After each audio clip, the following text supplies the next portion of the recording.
నీ కానుక అక్కడ పక్కన పెట్టేసి ముందు సమాధాన పడరమ్మంటున్నాడు.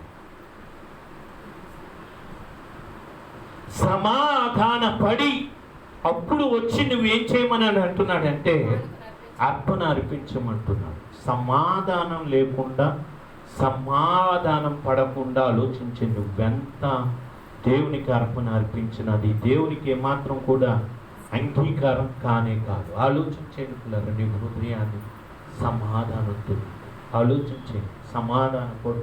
నీ అత్తతో సమాధానపడు, నీ నీ భార్యతో సమాధానపడు, నీ బిడ్డలతో సమాధానపడు, నీ తల్లిదండ్రులతో సమాధానపడు. అలాగుననే పిల్లలని పొరుగు వారితో సమాధానపడు, నీ స్నేహితులతో సమాధానపడు, అందరితో సమాధానంగా ఉండు. యేసయ్య శిష్యుల దగ్గరకు వచ్చాను అంటున్నాడంటే ఏమని అంటున్నాడంటే మీకు సమాధానం